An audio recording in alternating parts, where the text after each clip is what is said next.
Hi అందరికీ. మొండిగా అరుస్తున్న యష్మి, ఆటను చెడగొడుతున్న నిఖిల్, ఇంకా ఈరోజు ఫుడ్ ఐటమ్స్ గురించి వీటన్నిటి గురించి ఈరోజు మాట్లాడుకుందాం. ఫస్ట్ స్టార్ట్ కాగానే ఫుడ్కు సంబంధించిన ఐటమ్స్ స్టోర్ రూమ్లో ఉన్నాయి, చీఫ్ వెళ్ళి వారానికి సరిపడా ఐటమ్స్ తీసుకురావాలి అని బిగ్ బాస్ చెప్పాడు. చీఫ్స్ మాత్రమే వెళ్ళాలి ఐటమ్స్ తీసుకురావడానికి, వేరే వాళ్ళు వెళ్ళడానికి అవసరం లేదని బిగ్ బాస్ చెప్పాడు. ఆ క్లయింట్ సభ్యులు మాత్రమే తినాలి. చీఫ్ తెచ్చిన ఐటమ్స్ ఏవైతే పదార్థాలు తీసుకొని వస్తారో ఆ పదార్థాలు ఆ చీఫ్కు సంబంధించిన క్లయింట్సే తినాలి, వేరే వాళ్ళు తినడానికి అవసరం లేదని చెప్పాడు బిగ్ బాస్ క్లారిటీగా. ఇది ముందే చెప్పాడు వాళ్ళందరికీ. యష్మికి ఎక్కువ టైం ఇచ్చాడు, ఎందుకంటే యష్మి క్లాన్ పెద్దది కాబట్టి. ఫస్ట్ లోపలికి వెళ్ళడానికి యష్మికి టైం ఇచ్చాడు, తర్వాత మిగతా ఇద్దరు క్లయింట్స్కి టైం. అతిపెద్ద క్లయింట్ యష్మిది కాబట్టి ఫస్ట్ యష్మికే ఇచ్చాడు. ఫస్ట్ బజర్కి యష్మిని, సెకండ్ బజర్కి నైనికాని, థర్డ్ బజర్కి నిఖిల్ని పంపించాడు. యష్మి క్లయింట్ పెద్దదని చెప్పినాం కదా, అందుకే ఫస్ట్ యష్మిని పంపించాడు, తర్వాత వీళ్ళిద్దరిని పంపించాడు. మీ రేషన్ని మీరే సంపాదించుకోవడానికి మీ క్లయింట్స్కి 2 అవకాశాలు ఇస్తున్నాం. ఇది ఎప్పుడు చెప్పాడంటే, వీళ్ళు ఫస్ట్ చీఫ్లు వెళ్ళి ఆ సరుకులన్నీ బయటికి తెచ్చిన తర్వాత వీళ్ళ క్లయింట్లకి 2 అవకాశాలు ఇస్తున్నాం. వాటిని ఆ 2 అవకాశాలని ఎవరైతే వినియోగించుకుంటారో వాళ్ళకి ఆ సరుకులు తగ్గుతాయి, వినియోగించని వారికి ఆ సరుకులు దక్కవు అని క్లియర్గా ఫస్ట్ చెప్పాడు. రేషన్ కోల్పోతారని క్లియర్గా చెప్పాడు.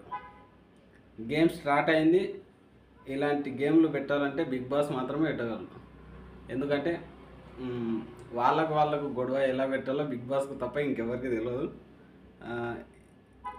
గేమ్స్ అయితే చాలా బాగా డిజైన్ చేశారు.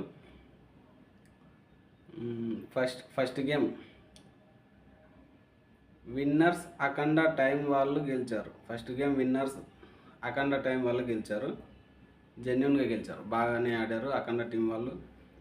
జెన్యున్గానే, ఎందుకంటే ఇంతకుముందు ఆడిన గేమ్లు వాళ్ళు జెన్యున్గా ఆడలేదు, ఇష్టం వచ్చినట్టు ఫౌల్ ఆడి ఏదో అక్కడ ఇక్కడ చేసి గెలిచారు. ఈ గేమ్ అయితే జెన్యున్గానే గెలిచారు, ఏం ఒక తప్పు ఇటు చేయాల. నెక్స్ట్ సరుకులను గెలుచుకున్న యష్మి టీంని అభినందించాడు బిగ్ బాస్. గెలిచినందుకు అభినందించాడు, ఇది ఎప్పుడు ఉండేదే. ఇక్కడ ట్విస్ట్ పెట్టాడు. గెలిచాడంటే ఏదో ఒక ట్విస్ట్ పెడతాడు కదా బిగ్ బాస్, ఇక్కడ ఒక ట్విస్ట్ పెట్టాడు. వాటిని జాగ్రత్తగా చూసుకోవాల్సిన బాధ్యత మీదే అని అన్నాడు. ఎందుకంటే గెలిచిన వాళ్ళు ఆ సరుకులు జాగ్రత్తగా చూసుకోకపోతే వేరే వాళ్ళు తిన్నా సంబంధం లేదని చెప్పాడు. అంటే వాటిని దొంగతనం చేసే అవకాశం మిగతా వాళ్ళకి ఇచ్చాడు. అంటే అందరు తినకుండా ఉండలేరు కదా, గెలవని వాళ్ళు ఏం తినాలో తెలియదు కాబట్టి వాళ్ళు దొంగతనం చేసే అవకాశం కూడా ఉండొచ్చు, మీరు జాగ్రత్తగా చూసుకోవాలని వాళ్ళకు ముందే జాగ్రత్త చెప్పాడు.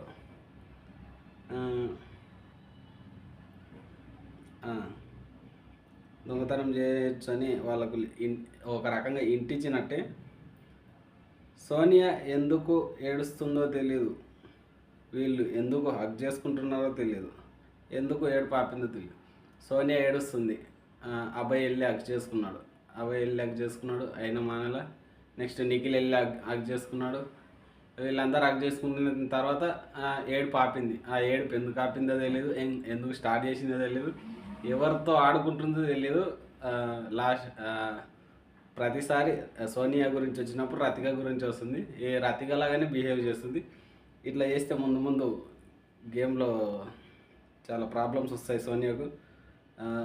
సెంటిమెంట్గా కొడదామనుకుంటుందో ఏమనుకుంటుందో తెలియదు, కానీ వాళ్ళ ఎమోషన్తో గేమ్లో కొడదామని అనుకుంటుంది, అది వాళ్ళకి అర్థం కావట్లేదు. సోనియా పకడ్బందీ మీదనే ఉంది, వాళ్ళని ముంచేటట్టే ఉంది. వాళ్ళు ఏదో దగ్గరికి వెళ్ళి చేస్తున్నారు కానీ వాళ్ళని ఏదో పని చేసేటట్టే ఉంది. నెక్స్ట్ నిఖిల్ నైనికకు 2వ అవకాశం కనిపెట్టు పరిగెత్తు అనే గేమ్ పెట్టాడు. నిఖిల్కు నైనికకు. అది ఇప్పుడు యష్మి గెలిచింది కదా, యష్మి గేమ్ అయిపోయింది. నెక్స్ట్ నిఖిల్ నైనిక గేమ్ పెట్టాడు. కనిపెట్టు పరిగెత్తు అనే ఛాలెంజ్ ఇచ్చాడు. బిగ్ బాస్ అడిగిన వస్తువులను తీసుకురావాలి అని చెప్పాడు. నైనిక టీం నుండి సీత, నిఖిల్ టీం నుండి మణికంఠ వెళ్తా అని చెప్పాడు. దానికి నిఖిల్ వెళ్ళి మణికంఠని అడుక్కుంటున్నాడు, గేమ్ నేను ఆడతా అని చెప్పి. మణికంఠ అంటున్నాడు, నేను నామినేషన్లో ఉన్నా, నాకు ఇది చాలా ఇంపార్టెంట్, నేనే గేమ్ ఆడతా అని అంటున్నాడు. కొద్దిసేపు నిఖిల్ అడుక్కున్నాడు, లేదు నేను ఆడతా అని అడుక్కుంటే అయినా సరే మణికంఠ వినలేదు. నేను నామినేషన్లో ఉన్నా కాబట్టి నేను ఆడతా అని మణికంఠ చెప్పాడు. చివరికి మణికంఠనే గేమ్ ఆడమని నిఖిల్ చెప్పాడు. ఎట్లా అంటే చెప్పాడు,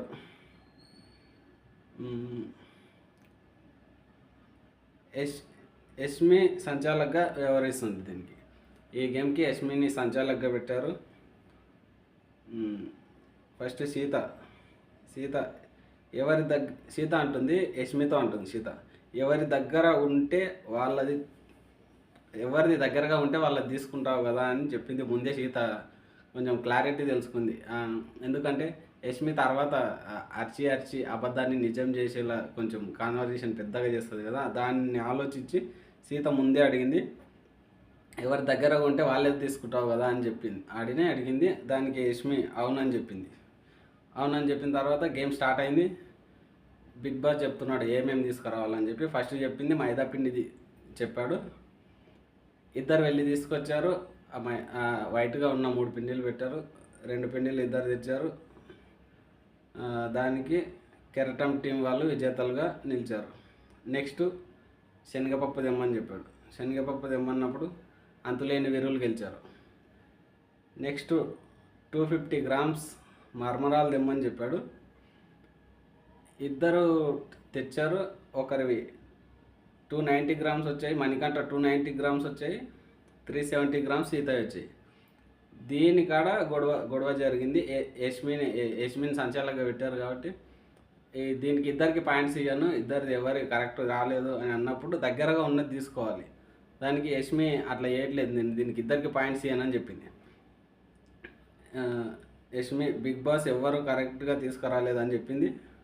దగ్గరగా ఉన్నది తీసుకో అని మణికంఠ చెప్తున్నా సరే నేను తీసుకోను, సంచాలకుగా నా ఇష్టము, నేనేం చెప్తే అదే కరెక్ట్ అని మొండిగా వాదిస్తుంది. అట్లా వాదించడం కరెక్ట్ కాదు. దగ్గరగా ఎవరిది ఉంటే వాళ్ళది తీసుకోవడమే కరెక్ట్. దానికి బిగ్ బాస్ గీడ ఏం చెప్పలేదు. సంచాలక డిసిజన్ ఫైనల్ చేశారు. మణికంఠ వెళ్ళేటప్పుడు చెప్పారు ఏది దగ్గరగా ఉంటే అదే తీసుకుంటాను. మణికంఠ అంటున్నాడు, వెళ్ళేటప్పుడే చెప్పినావు నువ్వు ఏది దగ్గరగా ఉంటే అది తీసుకుంటా అని చెప్పి మళ్ళీ ఇప్పుడు మాట మారుస్తున్నావు అని చెప్పాడు.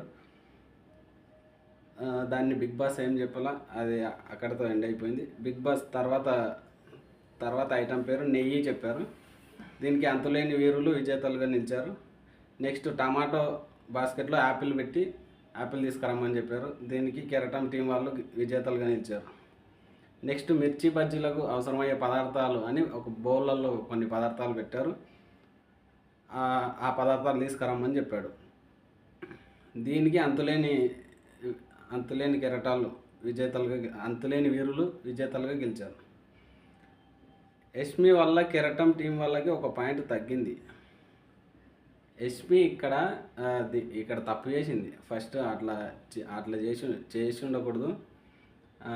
ఎవరి దగ్గరగా ఉంటే వాళ్ళది తీసుకుంటే బాగుండు, అది తీసుకోకుండా ఆ పాయింట్ ఎవరికి వెళ్ళి ఆ పాయింట్ అంతులేని వీరులకు ఇచ్చింటే వాళ్ళిద్దరు టై అయ్యేవాళ్ళు. అప్పుడు ఏం జరిగిందో దాని తర్వాత చూసేవాళ్ళం. అట్లా చేయకపోవడం వల్ల అంతులేని వీరులు ఓడిపోవడం జరిగింది. అంతులేని వీరు కెరటం టీం వాళ్ళు ఓడిపోవడం జరిగింది. నెక్స్ట్ సీత, వాళ్ళు ఇద్దరే ఉన్నారు, వాళ్ళకు కూడా ఇవ్వండి బిగ్ బాస్ అని బిగ్ బాస్ని రిక్వెస్ట్ చేస్తుంది. ఇక్కడ సీత కరెక్ట్ అనిపించింది. పాపం వాళ్ళిద్దరే ఉన్నారు కదా, వాళ్ళిద్దరికి ఫుడ్ పెట్టకుండా మనం ఏం సాధిస్తాం, మా టీంలో ఏదన్నా మేము షేర్ చేస్తాము అని సీత అంటుంది ఇక్కడ. దీనికి యష్మి అక్కడ ఈమె వాదించిన కాడికి వాదించి లోపల పోయేమంటుందంటే అక్కడ ఇద్దరు ఉన్నారు, ఇక్కడ 6గురు ఉన్నారు, అందుకే ఆ డిసిజన్ తీసుకున్నానని లోపల మళ్ళీ వేరే కారణం చెప్తుంది. ఈ యష్మి బయట ఒకలా ఉంటుంది, లోపల ఒకలా ఉంటుంది, తన ఇష్టం వచ్చినట్టు ఉంటుంది. నెక్స్ట్ మణికంఠ. మణికంఠ ఎంత తింగరపుచ్చి అంటే దానికి ఎందుకు అంత ఫీల్ అవుతున్నావు అని అంటున్నాడు. బయట అంత ఆర్గ్యూ చేశాడా దాని గురించి, నేను అడుగుతా, బిగ్ బాస్ని అడుగుతా, నేను వీకెండ్ రోజు నేను అడుగుతా అని బయట అంత గొడవ చేసి నువ్వెందుకు ఆ విషయాన్ని అంత సీరియస్గా తీసుకుంటున్నావు అని చెప్తున్నాడు. ఇక అతన్ని ఏమనాలో అతను క్లారిటీ లేదు. ఈతన్ని కూడా అది సోనియా వాళ్ళని ఎట్లయితే ముంచడానికి ట్రై చేస్తుందో ఈతన్ని కూడా ముంచేటట్టే ఉన్నారు, అమాయకంగా ప్రవర్తిస్తున్నాడు. కెరటం టీం ఓడిపోవడం ద్వారా వాళ్ళు సరుకులు లోపల పెట్టమని చెప్పాడు బిగ్ బాస్. వాళ్ళు ఓడిపోయారు కదా, వాళ్ళ సరుకులు లోపల తీసుకొని పోయి పెట్టమని చెప్పారు. రాగి పౌడర్ ఇచ్చారు వాళ్ళకి, రాగి పౌడర్ ఇచ్చారు. మీరు ఈ వారం మొత్తం ఈ రాగి పౌడర్ ఆహారంగా తీసుకోవాలి అని చెప్పాడు. వాళ్ళకు సరుకులు ఏమి ఇవ్వలేదు. వాళ్ళని ఏం చేస్తాడో నెక్స్ట్ చూద్దాం. గేమ్ని చెడగొడుతున్న నిఖిల్ అసలు ఏం చేద్దాం అనుకుంటున్నాడో అతనికే క్లారిటీ లేకుండా పోతుంది. పోతా అమర్లా తయారవుతున్నాడు. అమర్ కంటే దారుణంగానే అయ్యేటట్టున్నాడు. అతని మైండ్ అతని కంట్రోల్ ఉండట్లేదు. అతను ఏం మాట్లాడుతున్నాడో అర్థం కావట్లేదు. సోనియా చేతుల్లో బలి అయిపోతాడో అర్థం కావట్లేదు. అతని గేమ్ ఎక్కడ పోతుందో అర్థం కావట్లేదు. యష్మి ఇప్పుడు సోనియాతో ఉంటుంది, సోనియా నువ్వు ఇక్కడే పడుకో, మళ్ళీ వేరే క్లైన్ అవుతుంది, వేరే వాళ్ళు క్లైన్ అవుతారు అని చెప్పింది సోనియాతో. సోనియా అవునా సరే అని అనిన తర్వాత మళ్ళీ బయటకు వచ్చి నిఖిల్తో ఎమోషనల్ అవ్వడం నాది కదా అని ఏదేదో పాయింట్ చెప్తుంది. బయటకు వచ్చి ఏం పాయింట్ చెప్తుందో, లోపల ఏం పాయింట్ చెప్తుందో అది సోనియా గిట్ట అర్థం కావట్లా. బయటకు వచ్చి ఎమోషనల్ అవ్వడం నాది కదా, ఆమె ఏంది అది అని అంటుంది. దీనికి నిఖిల్ అర్థం కాక నాతోనా అంటే ఏమనకుండా అటు సైడ్ వెళ్ళిపోయింది. మళ్ళీ కొద్దిసేపు తర్వాత కాన్వర్జేషన్ స్టార్ట్ అయింది నిఖిల్తో. నిఖిల్ మళ్ళీ అప్పుడు అడిగాడు, బయటికి వస్తున్నప్పుడు ఏదో అన్నావు అది చెప్పు అని చెప్తే సోనియా అది వేరేలే తర్వాత చెప్తా అని అంటుంది. అది తర్వాత ఎప్పుడు చెప్తుందో, నిఖిల్ బయటకు వచ్చాక చెప్తుందో ఎప్పుడు చెప్తుందో అన్నీ స్కిప్ చేస్తుంది. అంటది ఇంకో నెక్స్ట్ స్కిప్ చేస్తుంది. అది యాడికి తీసుకుపోదాం అనుకుంటుందో అది సోనియాకి అర్థమవుతుంది. నెక్స్ట్ సోనియా అదే చెప్పింది కదా, అది వేరేలే తర్వాత చెప్తాలే అంటూ టాపిక్ డైవర్ట్ చేసి అప్పటికి కొద్ది కాన్వర్జేషన్ అయిపోయింది. నెక్స్ట్ డే స్టార్ట్ అయింది. నెక్స్ట్ డే పొద్దున్నే లేస్తే మళ్ళీ పృథ్వీతోనే కాన్వర్జేషన్ స్టార్ట్ చేసింది. మళ్ళీ అర్థం కాని పదాలతో ఏదేదో అంటుంది. పృథ్వీతో కాన్వర్జేషన్ స్టార్ట్ చేసి ఎవరెవరి గురించి చెప్తుంది, ఏదేదో మాట్లాడుతుంది.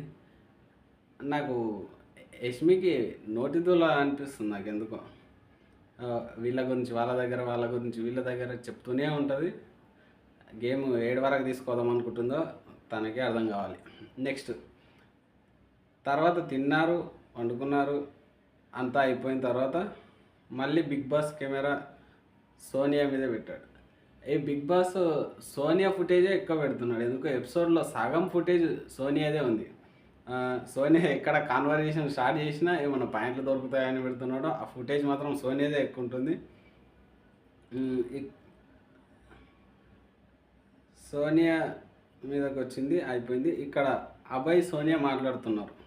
సోనియా ఏమంటుందంటే వాడిని చూస్తేనే కోపం వస్తుంది నాకు అని అంటే అభయ్ ఎవరిని అంటారు, నిఖిల్ గారిని ఏమంటుంది. మళ్ళీ అభయ్ దగ్గర వచ్చి నిఖిల్ గురించి చెప్తుంది, వాడిని చూస్తే కోపం వస్తుంది అని చెప్తుంది. అతని దగ్గరకు పోయి మంచిగా మాట్లాడుతుంది. మళ్ళీ ఇది పిచ్చి పట్టిందే ఏంటో నాకు అర్థం కావట్లా. డబుల్ గేమ్ కాదు, హౌస్ మేట్స్ అందరితో గేమ్ ఆడుతుంది సోనియా. తర్వాత వేరే ఇంకో విష్ణుప్రియ గురించి చెప్తుంది.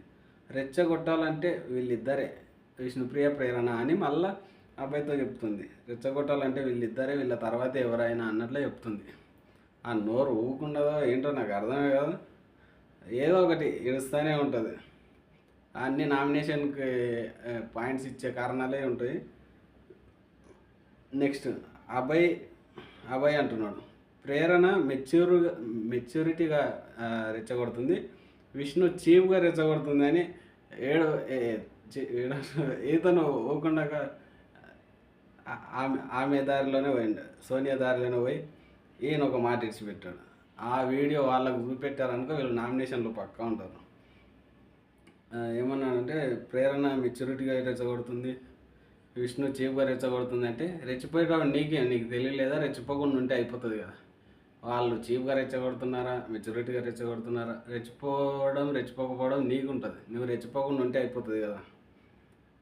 దానికి వాళ్ళని అనడం ఎందుకు? ఇవన్నీ నామినేషన్ పాయింట్లకు వాళ్ళకు గట్టి రీజన్గానే ఉంటాయి. వాళ్ళకు వీడియో వేసి చూపిస్తే వీళ్ళకు గట్టిగా ఉంటుంది. ఇంతటితో ఎపిసోడ్ అయిపోయింది.